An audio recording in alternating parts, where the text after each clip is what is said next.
The $500 ghost house. A man named Ben was a small-time businessman who dreamed of owning his own house.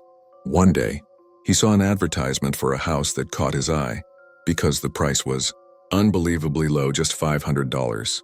When he arrived, he saw that the house was a decent size, though a bit run down.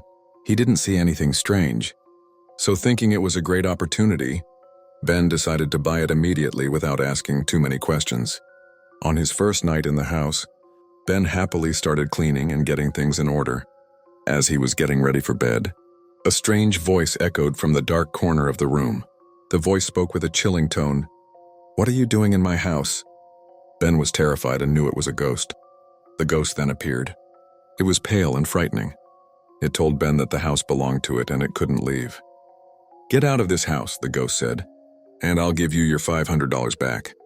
Ben thought to himself that the $500 he paid for the house was far too little, so he replied to the ghost, "I'm not leaving.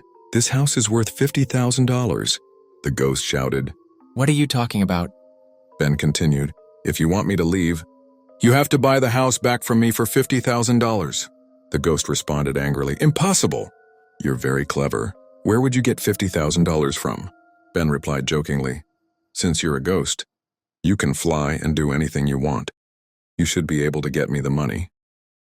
The ghost was furious, but couldn't do anything to Ben because it wasn't a very powerful ghost. In the end, the ghost disappeared, unable to solve the problem.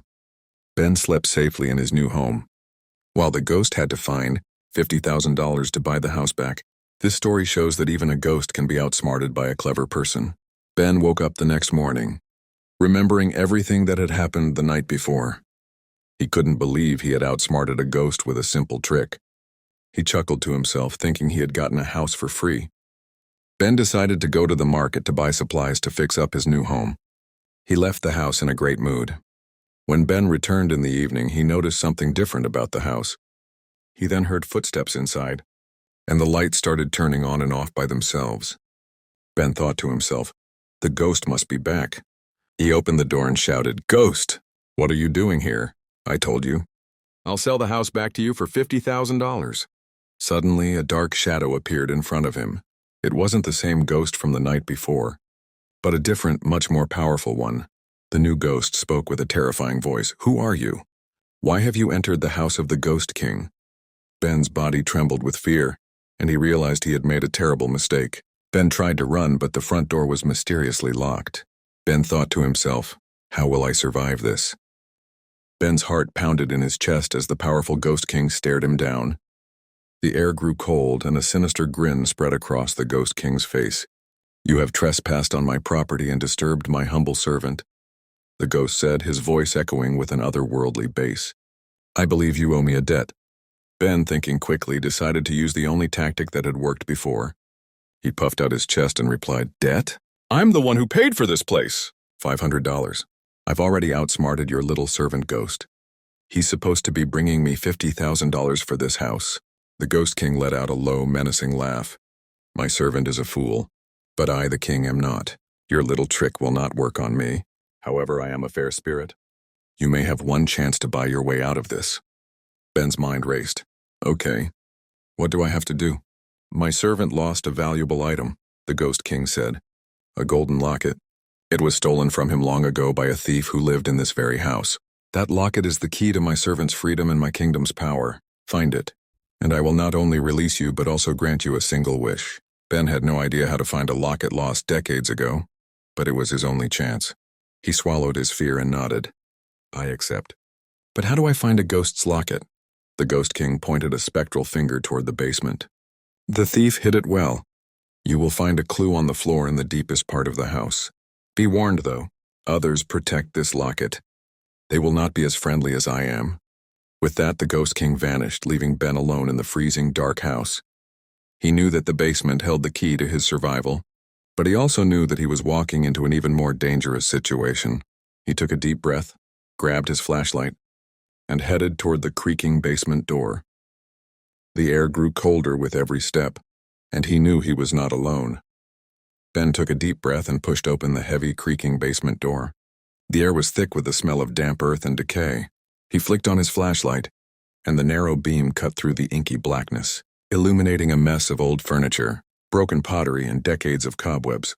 He took a cautious step, his shoe crunching on something brittle. Whispers seemed to drift on the cold air, too soft to make out, but just loud enough to raise the hairs on his arms. He made his way through the maze of junk, the light beam dancing nervously. He remembered the Ghost King's words. The thief hid it well. You will find a clue on the floor in the deepest part of the house. Ben pushed deeper into the cramped space until he reached a small, open area in the center. There, on a smooth stone slab, was a strange glowing carving. It wasn't a word or a symbol he recognized, but it pulsed with a faint golden light. As he knelt to examine it, 3 dark figures began to materialize from the shadows around him. They were not solid like the first ghost, but shifting, grotesque forms of pure darkness. They had no faces, just hollow eyes that glowed with malevolent energy. Ben scrambled back, his heart pounding. One of the figures glided forward, its voice a dry whisper that seemed to come from all directions at once. To claim the heart of gold, a secret must be told, it rasped. The owner's tears, a stolen hope, a past he could not cope. Ben's mind raced. He had to think, not fight. The heart of gold was the locket. The owner's tears and stolen hope were clues to the locket's story. He remembered what the first ghost had said, that the locket was stolen from him and was the key to his freedom. The ghost's existence was one of sorrow and loss.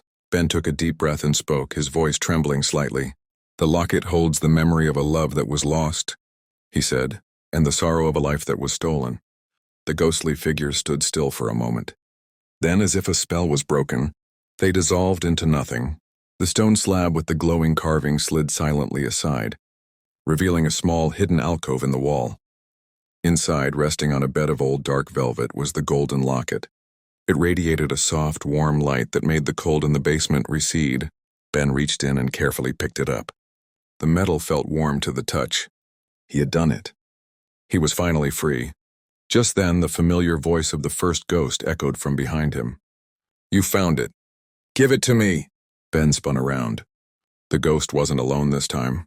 2 more spirits stood beside him, their expressions filled with anger and greed. My king promises a reward, but this locket is my key to freedom. The first ghost shouted, lunging forward. Ben clutched the locket tightly.